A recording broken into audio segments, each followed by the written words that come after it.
Welcome back, brothers and sisters. Braden, Tim, Second Legacy, thank you for showing up. And Tim got a new hat. But anyway, other than that, did you guys hear that there was a coronation? Did you hear the bells? All the people in the town ran to the church. We got a new queen. Turns out within 12 hours, Kamala Harris went from, I don't know if she can do it, to being the greatest thing since sliced bread. Millions of dollars. Everyone's behind her. She is the new heir apparent. Oh, that happened fast. We're going to walk through everything right now. Of course, make sure you guys hit that like button, subscribe to the channel, turn the notification bell on if you are enjoying that humor and sarcasm deployed with precision accuracy for the 2A. Tim, other than your hat, how's life? Well, with regards to the hat, I'm still kind of undecided if I'll either vote for Harris or Trump. I don't really know. Yeah. No, I saw this hat at the rally, and I thought it was rather funny, with the orange hair. So. Just, of course. And I thought, you could be like a Muppet. You don't really know. Like, as of right now, because it's unidentified, your support level, it's technically like, you're Muppet 2024 until you decide. Because, that really... Yeah. No, I'm just trying this out to see if this works. Get feedback from the local population, things like that. Because the hat that I normally wear with my other Goldilocks is a little bit more neutral. But today I'm feeling like pushing the envelope a bit. So, go ahead and blow me up in the comment section. Wait. Call me the Trumpster or whatever. We're ready for all that. We came ready. Oh, my God. Don't puke. It's not that funny. No, sorry. I had a really inappropriate joke about our new queen. Anyway, so let's get it. Let's keep going. Let's move right on past that one. All right. So, I guess we really just have to start out at what's so fascinating to me, Tim. This is the first one. Kamala Harris wins enough support to clinch the Democratic nomination. That was 2 hours ago as of this morning. Yeah. Crazy. It really happened yesterday. So it's weird because I vaguely, it was like a long time ago. I think it was actually 31 hours ago that I remember them saying, they're going to have an open convention to make everyone feel like their vote is heard and to make sure there's no coronation of a selected candidate by the elites, which would circumvent the voting will of the Democratic Party because they are the party of preserving democracy. 14 million votes. That was a really long time ago. Yeah, that was a really long time ago because now, well, look at that. She's got all the delegates. She's got all the money. She's got all the support. It's weird. It's almost like it was a pre-planned conversation. Yeah, up until the anointment. You remember, folks, the Democrat Party was talking about Harris as bad as Biden. She's worse because she actually polls worse than he does. She's wildly unpopular. And now that she's been chosen because, boy, they need that access to his money and they wanted those delegates locked in. So she's the obvious choice. And obvious choice. The best choice. I can think of 200 million reasons why she's the best choice, Tim. Exactly. Obviously. Yeah. Goodness. She can't run on her record. because she was the border czar. How'd that go? Yeah, and that's what's so comical about it. She's literally the other wing of the bird that's been doing all the things that Biden was getting smoked for. Right. Yeah, but they didn't want to beat Biden over the head with it because they were trying to preserve his candidacy. But finally, when he stepped all over his own junk on national television in the debate with Trump, well, then, push the old man out. Let's just bring her in. And, hey, if she loses to Trump, then we can just blame her for it all, Tim, you can't blame him. There's a lot of loose skin. He is pretty old. Things trip. Well, things trip. You step on things. It'd be like that sometimes. And I love how. Well, I got to say though, I love how the left's painting this. Biden took the real bullet here, Braden. He's stepping aside for democracy. Democracy as they step on democracy. That's what it is, Tim. They step to the Biden stepped to the side. And then they stepped on democracy. Yeah. He dodged democracy, and they're trampling. God in heaven, he dodged democracy train that's coming in the form of a hyena. Yeah, isn't that crazy? And I said in a tweet days ago that they're going to drag this thing out with him until they make sure there's no other candidate that can run against him or her. And that's pretty much what happened. So they've disregarded the will of their 14 million primary voters that elected him to be their representative. Yeah. And they're just going to throw that out the window and say, hey, well, Kamala's almost as good. She was there. We don't know where she was, but she was there through all this. So she was there. Yeah.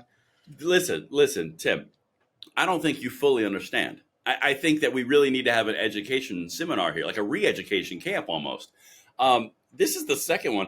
Running Kamala Harris may actually be a political masterstroke for the Democrats. Take a hard look at the data. And by the way, we're going to in this video, get ready.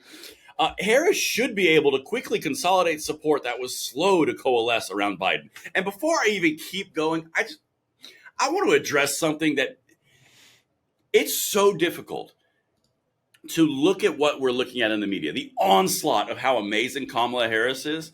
When you zoom out for a second, Tim, Yeah. they are literally celebrating the idea that the true blue, vote blue no matter who crowd is coalescing behind Kamala Harris.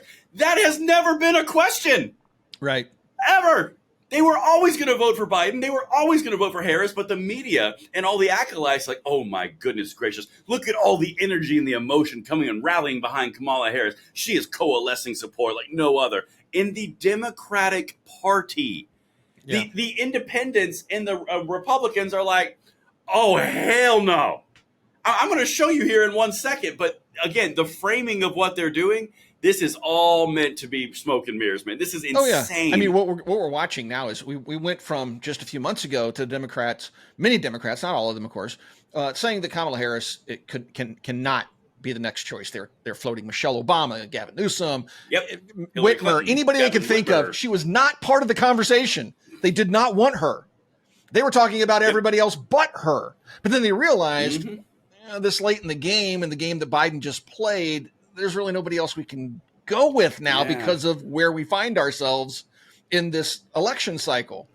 And it's so crazy. She goes from the worst person ever, polling below Biden, to she's the greatest orator. The things I'm seeing on X are just unbelievable. She's one of the greatest speech givers ever. Do you remember her debate with Tulsi Gabbard and how Tulsi just destroyed her? She smoked her from orbit. She dropped out of the race before anybody else. She's like, one debate and I'm out. I mean, she is not a master orator or debater. What's that? 1% in the Democratic primary. Right. 1% vote. 1%. This is their new hope. She went in behind people like Dean Phillips. Right. Like no names. Like no names. Yeah. No one knows who these people are, and she lost to them. Right. And here's the bottom line. She's so unlikable that everything that you're seeing right now is a whitewashing. Don't do it. It's a whitewashing of her likability in the media. So everything you've seen is her walking into the brand new campaign headquarters that she literally walked into, that used to be holding a spot named Joe Biden. They ripped it off the freaking wall. She got his campaign staff, his campaign headquarters, his everything, and they're like, she has built the greatest machine on earth in under 10 hours. It's like, no, Biden is brain dead, but he did at least have the infrastructure, and you literally slid into the empty spot and went, man, I could live here. Yeah. God in heaven, dude. They're claiming she earned all this. She hasn't earned anything in her entire life. Oh, don't you do it. Okay.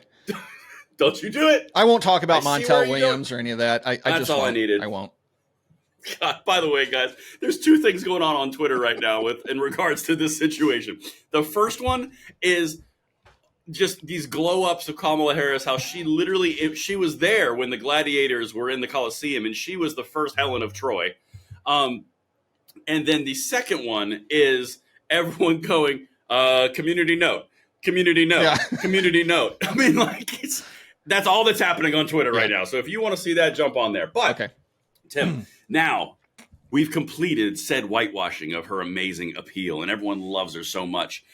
Here's the one little thing that they're doing now. This is this morning. Again, this is within, 30 hours of she could never run. Biden is the best way only possible. Now it's this. Who could Kamala Harris pick as her VP? Here are 10 potential running mates. She's not even the nominee. I know. Like, God in heaven. The nominee. I know. Nice. But she's been anointed, right? So this is what's so crazy. You know, the Democrats are always talking about democracy and the vote of the people. The people have had no say in this whatsoever. This is just being done to them. 100%. But the good thing about the Democrat Party is they always march in lockstep for fear of being, basically cast aside and chastised publicly. Democracy. And right. In the world, they like Marxist Leninist style democracy, right? Where if you toe the line or you just get rubbed out of the picture. And so nobody wants to get. That was a weird. What's that?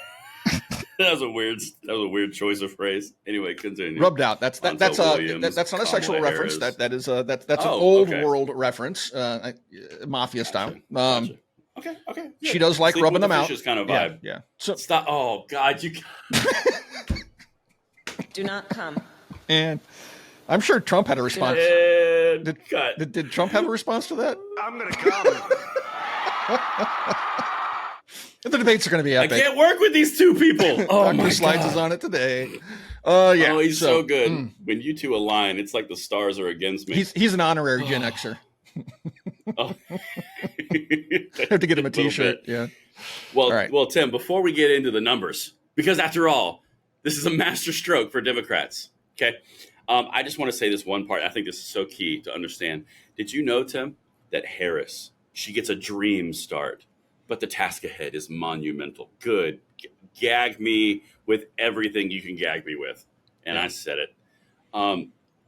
Bro, she gets a dream start. She literally walked into an empty body and goes, I'm here. Look what I built. A dream start. She's out there talking about how much she loves the Bidens, Joe and Jill, and how they're part of her extended family. Her dream start is him suffering from dementia, losing wildly in the polls, being wildly unpopular. And her dream start is him being forced from the ticket. That's a dream start. Yeah. You know, hey, I got a question for you before I show these numbers. You saw that recording of her talk, or you saw that call of her talking to Biden, right? In her little campaign speech rally thing. Yeah.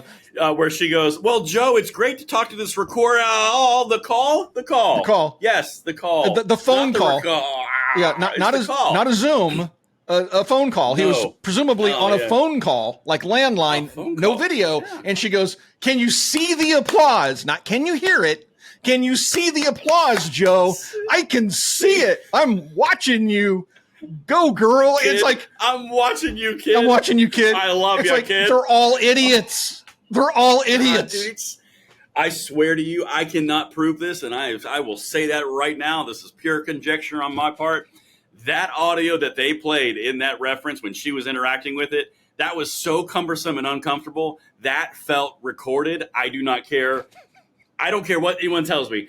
That's the way I perceive that, because he talked right over all the applause like there was no noise whatsoever. She calls it a call. I'm just like, oh, this is either the worst thing in the world or it's the absolute worst thing in the world, and they're faking this. It was, oh, God. Yeah. But anyway, that's my thoughts on that. You want to see how amazing she is? I do. And all the people? Well, this is all stuff as of an hour ago. Okay, this is the most recent updates. This first one is from Political Polls. Okay. General election poll, age 18 to 34. This is the Democrat sweet spot, if you're not familiar. Yeah, this is the Gen Z Trump audience. Plus 19. That was taken on 7/21. Okay. Sweet. If that is truly representative of that demographic, sweet baby Jesus. I mean, like, Biden was like, that Biden's numbers weren't that bad. But let's continue back to the poly market. You know what poly market is, Tim? Sure. Oh, wow. I was trying to do a setup. Oh, goodness. Okay, well, no, I'll tell you anyway. See, thanks. Now I'll explain to the audience and bring you along with me. Goodness gracious.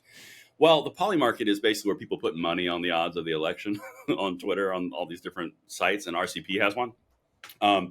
So the poly market Democratic VP odds, I think this is interesting because, after all, she's got to pick a VP because she's got a dream start. She's the most amazing person ever. Tim, Mark Kelly, does that name sound familiar to you? He's plus 18 over everyone else. Is that ringing any bells? Yeah, Mark Kelly. He's married to Gabby Giffords. I'll get that out of my... She sounds familiar. Yeah. And he has a daughter, and his daughter just recently pulled all over social media because she was posting videos of illegal drugs and bragging about the usage of them. And apparently that's causing a bit of a political blowback, especially when he's trying to run for the Veep position, I believe. The Veep. God, dude, like, there's so many great jokes and so many great pieces of content. Could you imagine, like, the sales pitch from the Kamala Harris team right now? So we're looking for a good VP candidate. We need to know in about 3 hours. Who wants to ride shotgun on the kamikaze pilot? Who wants to see their political career go down in flames? I do. I do. Pick me. It's just like, Mark Kelly, you have no future beyond Senate. Your wife is a gun controlling organizer. You have a good future for yourself somewhere else in a job with a revolving door in the finance or the banking industry. You want to do it? Yeah. Disregard the fact that your daughter's out there posting illegal drugs on the internet. And don't mind that though, especially since he's a senator from Arizona. Right. It's not like they have a drug problem down there. With a border crisis and a drug problem. Nothing to see there. That's not insensitive or anything. Not at all. Not at all. Not at all timely. I really. Oh, you know what? I think we should. Oh, by the way, there's screenshots of his text messages to his daughter, and he was fully aware of her drug usage, and he was more concerned about the optics of her drug usage than her actual drug usage. But okay, anyway, let's move on. Hate to see it. Yeah, there seems to be a theme with Democratic high-ranking officials. Yeah, that's weird. Anyway, allegedly, this is all alleged. Allegedly, yeah, this is all alleged. So here's my last one that I want to show you. Again, she's dream ticket, dream start, monumental task. Well, funny you should mention monumental task. Let me get a sip here. Tim, we're going back to Polymarket. The odds of who's going to win based on people where they're putting their money. Complete conjecture. Let's look at these swing states, shall we? This is as of 7/22, so this is yesterday. Pennsylvania, Trump, 57-43 Harris. Wisconsin, 55-45 Harris. Michigan, 53-47 Trump. Trump is winning all of these. Arizona, 66-34 for Harris. Donald Trump 70-30 in Georgia. Donald Trump 65-35 in Nevada. North Carolina, Donald Trump 72-28. If these are representative of anything close to reality, this is about to be even worse than Biden. Yeah. No, but hey, I mean, the Democrats are out there saying that they just ran their own polls, and she's like within 1 point of Trump on the popularity scale. I mean, we all know that the popular vote means nothing, and it should mean nothing. We have an electoral college, and that is what matters. And this is kind of breaking it down from state to state and what those electors are going to possibly do based upon the voting of the people. So popular vote, not so important. Actual individual state polls, a little bit more important. But then again, polls aren't everything. But a little bit more important. The people that bet money on things like this, though, tend to be a little bit more careful in their assessment of things because there's actual money on the line. So it's interesting to see, right? You know, what the bettors out there, the gamblers out there are doing. Well, Tim, that's all I got for you, man. That's it's it. Dream ticket. No, yeah. I mean, that was a 23-minute video all about how great Kamala Harris is. Oh, true. The time goes by when you're having fun. Time flies. It does. All right. Well, we have more. We got more videos to work on here, folks. So let's get to those. Thank you for watching Second Legacy, and we'll talk to you guys soon.